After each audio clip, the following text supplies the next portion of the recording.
Welcome. And we'll start off with our bracha. Baruch Ata Adonai Eloheinu Melech HaOlam Asher Kitshanu b'mitzvotav v'tzivanu la'asok b'divrei Torah. Amen. So we are actually a little bit into Parshat Mattot at this particular point, and we dealt with the absolution of vows, and here we're moving on to the battle against the Midianites for what they had done to the Jewish people at the end of Parshat Balak. We had read about that, and here this is going to be. We're going to see that there's going to be a judgment against them, and that the Israelites are going to go into battle against them. So, I wonder, Rabbi, what Moses' wife feels about that. Well, good point. I don't think that I ever really thought about it quite like that. So you're right. I mean, that is actually brought up elsewhere. And part of the idea is that Jethro, of course, we read in another place that Jethro he converted essentially to belief in God. And I think that's sort of a very helpful explanation, that even though there are maybe, these statements that are made about destroying groups, etc., we have to keep in mind that they don't mention the exceptions, and they actually are exceptions. So I'll take it actually from the beginning of chapter 31, even though we touched on this last time around, and here we go. So, Vaydaber Hashem el Moshe lemor, Hashem spoke to Moses saying, Nakom nikmat b'nei Yisrael. So what he's saying is you should avenge the vengeance, literally, of the children of Israel, me'et hamidyanim, from the Midianites. Achar te'asef alamecha, and after that you shall be gathered to your people. And what's clear is this connection, that this battle against the Midianites is connected to Moses's passing on and passing out of this world. So, give me a second here. And what we did was we did read this. We read about the fact that even the Moabites were involved in this. The Moabites were not included in this particular battle. And one of the reasons given has to do with the fact that Ruth, the Moabite, was such a righteous person, and another person called Naamah Ha'amonit, Naamah the Ammonite.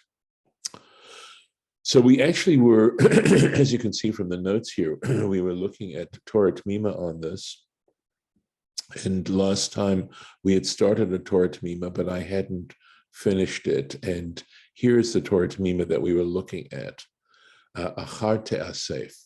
So after this, you shall be gathered. God is telling Moses, right? Essentially, he's going to say, this battle, you take this battle, and then after that, you're going to die. So, Lohodia shivchan shel parnasei Yisrael. He says this is to inform us the praise, right, the greatness of the leaders of Israel.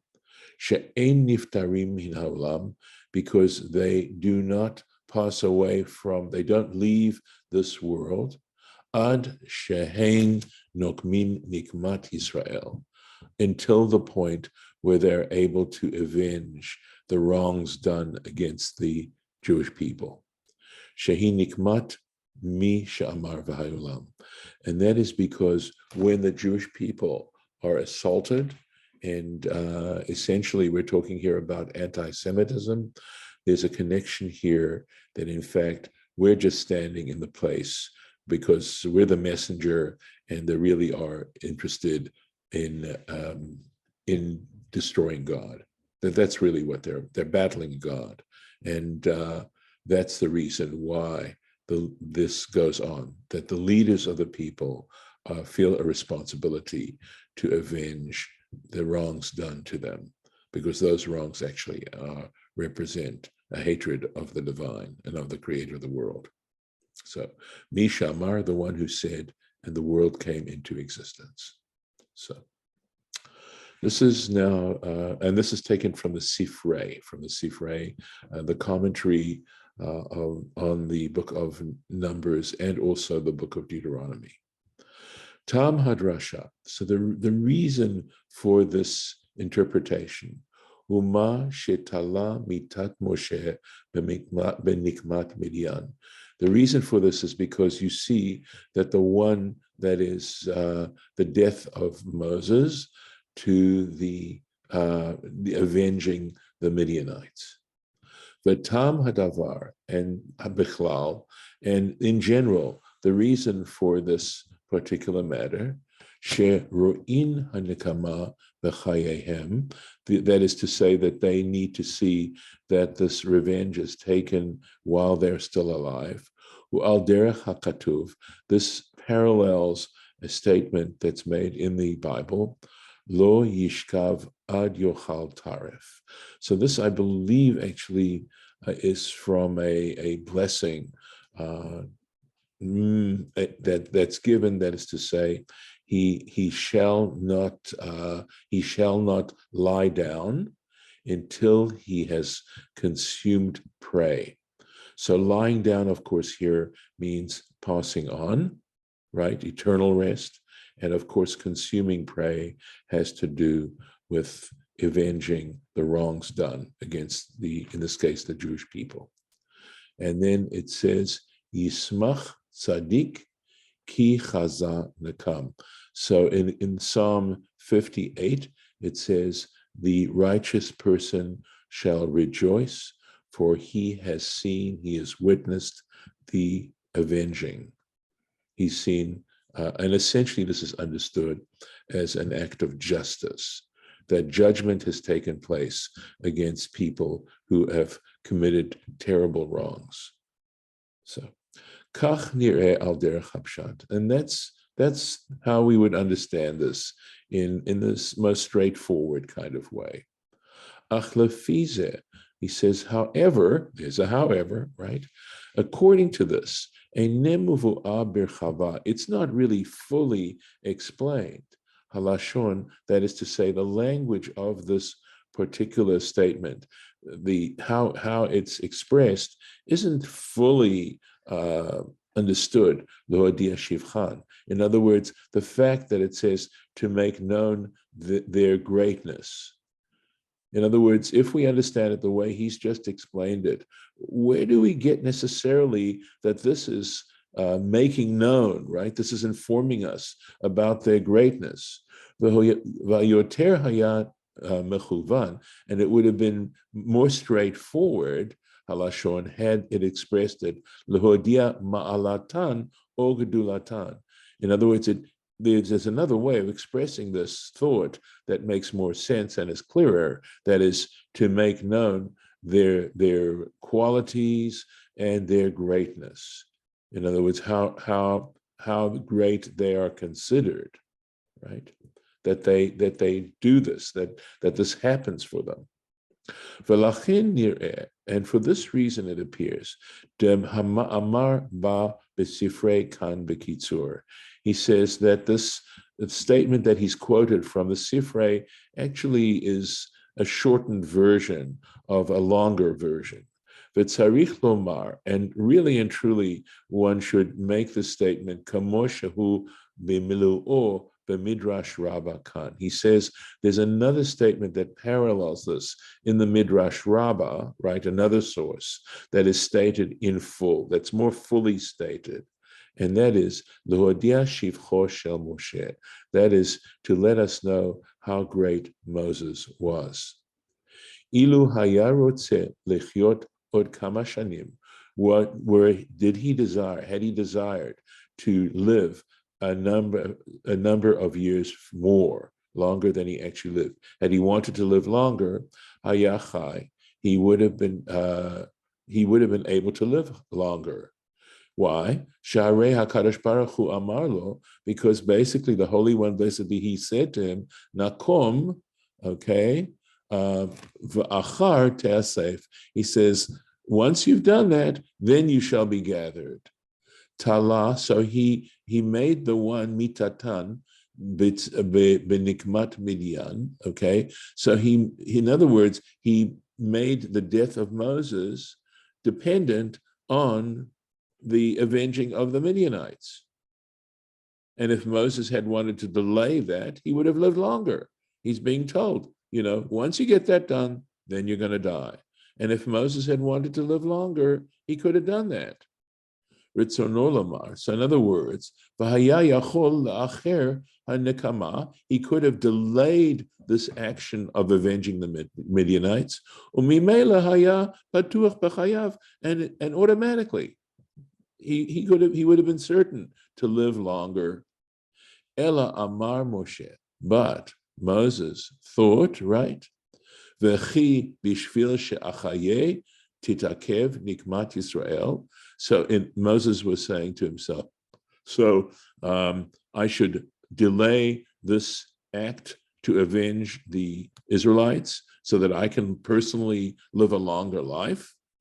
Miyad, and so immediately we read how he says, Vaydaber Moshe Elaham behechaltzu v'gomer. And we read right after that, it says, Moses said to the people, muster yourselves, gather together, separate off these people, etc. In other words, the job, adkan, and this is the point.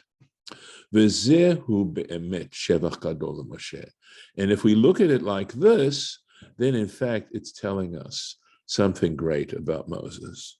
What a great person he was, that he was willing to sacrifice his life, the length of his life, in order to take care of the judgment that Israel deserved. And according to this, halashon va'inyan mevu'ar. And in this way, we understand what's being stated and the whole point that's being made. It becomes clarified. So that's how we get a little taste again of how Baruch Halevi Epstein explains things.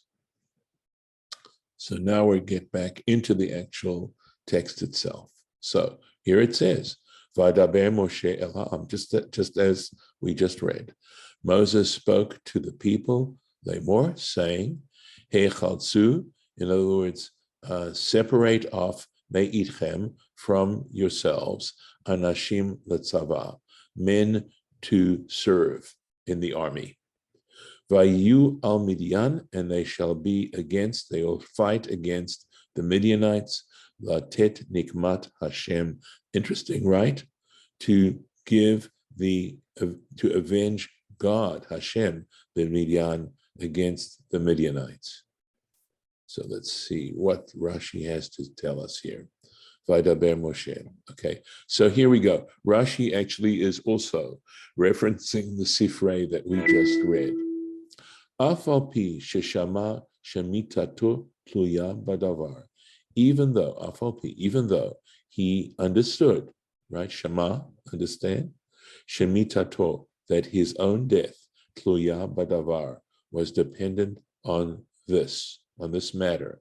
Asa b'simcha. Rashi says he did it happily. He was happy to do it. The lo icher, and he didn't delay it. So we see how Rashi says very similar ideas that we read in the Torah Temimah. Heichaltzu, right? So this word heichaltzu, and I looked the word chalatz, and it actually means to separate off, right? So there's that act of chalitza, and that refers to the situation where the woman removes the sandal of the man who does not want to perform yibum, right? So in other words, it means to separate off. Rashi says ketargumo, right? We're familiar now when Rashi occasionally says we should look at the Aramaic translation. Lashon chilutze sava mezuyanim. So he gives us somewhat of a different interpretation. So We also have, it's certainly a term that was used much more frequently many years ago, the term chalutzim. Some of you, I'm sure, are familiar. It's exactly the same word. And we understood the word chalutzim as meaning pioneers. But chalutzei tzava means, I think it still means, people who have been separated to serve in the army, mezuyanim, and it means armed. Mezuyanim would be armed individuals, that these armed individuals are separated off to serve in the army. Anashim. So this word anashim, which we generally use in Hebrew to mean people, right? Just simply meaning people or men. Very often in biblical interpretation, in rabbinic biblical interpretation, the word anashim, because it doesn't always have to be used, right? In other words, I believe that, here we go. It could have just, look at this. Here's the sentence. Hechaltzu me'itchem anashim latzava. Separate off for service from yourselves, latzava, right? For the army. That would be understood. You don't need the word anashim in this sentence for its basic meaning, right? It could mean hechaltzu meitchem latzava. Separate, and it would be understood to mean people to serve in the army. So anashim, what's the purpose? So what's it trying to emphasize? The understanding is anashim tzadikim, that they are righteous people. And that's sort of an interesting thought, right? That people who are empowered in this way, when you empower people like this, in this particular way, one needs to make sure they're righteous people. And he gives an example, v'chein, and similarly, Shemot Yud Zayin in Exodus chapter 17, Bechor lanu anashim, where it says, choose for us, and then again, it uses this term, anashim. In other words, worthy people. Another example, v'chein, and likewise in Deuteronomy, Dvarim, Aleph, Deuteronomy chapter 1, anashim. It uses the anashim. Worthy people understood. Chachamim, wise, v'yiduim, and knowledgeable. Nikmat Hashem, right? The judgment of God, right? Or the avenging of God. Sheha'omed keneged Yisrael, and again, stated very clearly, one who stands against Israel. Ke'ilu omed keneged HaKadosh Baruch Hu. It's as if they are standing against the Holy One, blessed be He. Now, basically, I understand this. Obviously, it's saying that there's a special relationship between God and the Jewish people. But you can be a Jewish person in name. It doesn't mean that you're a Jewish person in deed. And you might not even be a Jewish person, but you still can be a Jewish person in deed. A little bit more difficult in some ways, but maybe not, depending on what we understand, how we understand what it is to be an Israelite, a child of Israel. And that is to have this belief. Essentially, I would say you would be following the 10 Commandments, right? And everything else starts to become a blessing that we have these particular choices to make. If we understand the mitzvot, the commandments, to be actually a privilege instead of a burden.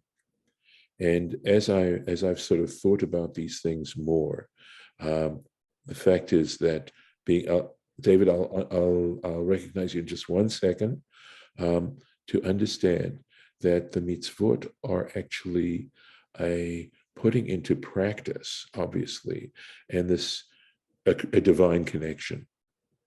That having this concept of mitzvot, where we're saying that the reason that we're doing these particular things is because we are divinely commanded to do that, puts an amazing level of significance onto these acts, some simple, some more complex, but knowing that it has to do with what you do is so important. And that statement, Asher Kitshanu b'mitzvotav, right? Who sanctified us through his commandments, is exactly saying this particular point. In other words, if we understand sanctified as meaning made significant, giving our lives significance through these commandments, it puts a whole different tone and color onto the idea of being in service to God. David, go ahead. Yeah, I was just going to ask, so for someone as a Jewish person indeed who's not a Jewish person, so would that be somebody, you've used this example before, but like Mother Teresa, is that what you're thinking of? I mean, that's an extreme example, but it is an extreme example. I know. But is that what you're thinking of? That is what I'm thinking. Yes. Okay. Yes. And of course, there is a statement that says, Tzadikei umot ha'olam yesh lahem chelek ba'olam haba. It says the righteous of the nations have a portion in the world to come. That's actually in our statements. So it's, we understand the direction that the Torah has given us as an incredible privilege. But I would say, of course, that other people have their Torahs as well that also lead them in similar directions. But there is something incredibly profound about this notion of mitzvot that I don't think we always appreciate. Thank you. Yeah. Thanks. Thank you for raising the issue and clarification. Need to see what's going on here. For some reason, there we go. Okay. Sorry. Just making some, okay. All right.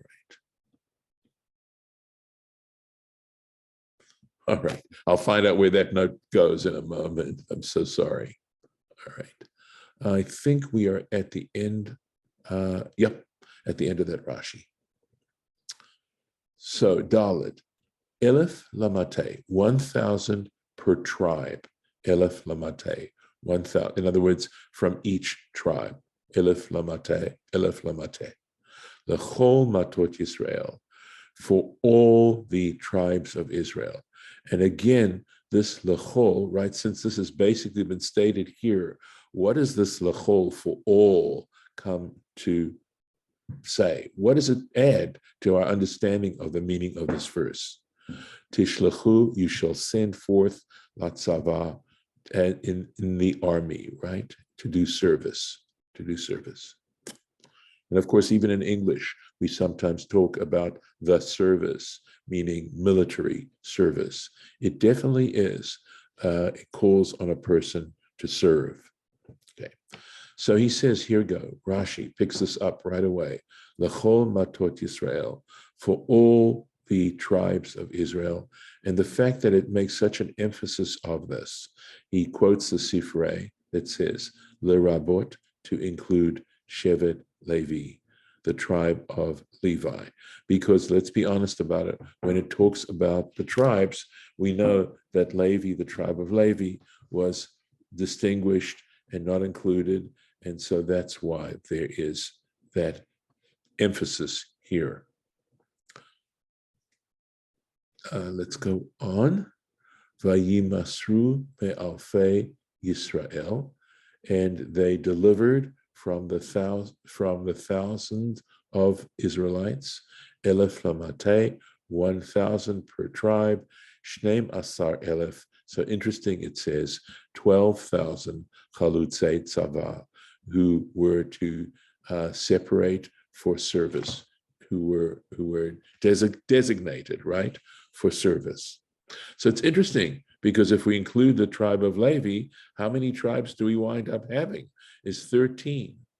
So this has to somehow or other, and I don't believe it's explained here, but nevertheless, Levi is included in some sense or another. So whether it means that the Levites weren't necessarily 1,000, but that the 1,000 had to do with the other 12 tribes, but that Levi was also included in terms of having to serve in this particular regard. And that's about the best I can do at this point. So, going into here. Vayimasru, right? They were delivered, right? Lohodiacha. So this is to tell you, Shivchan shel ro'ei Yisrael, right? To know this is the praise of the shepherds of Israel. Kama hem chavivim al Yisrael. How beloved they are to Israel, right? So here we go. In other words, that at the bottom line is that the Israelites appreciate, deeply love their leaders. I believe that's what they're saying. Ad shelo shamu b'mitato, up until the time that they heard about Moses' passing. In other words, they also heard that once this was done, Moses was going to have to pass on. Mahu Omer, what does it say? Od ma'at uskaluni, until this moment, they, in a moment, they will stone me. Umi shishamu shemitat Moshe tluya b'miknat Midyan. But once the Israelites heard that Moses' death was dependent on the avenging of Midian, lo ratzu lalechet, that in fact they didn't want to set off and go to do this. Ad shenimseru al kocham, until, so in other words, the point of this umasru, until they were delivered against their will. They were forced to do this, is how Rashi's understanding this. And in other words, that this word nimsaru is to tell you how unwilling the Israelites were to do this if Moses were to die.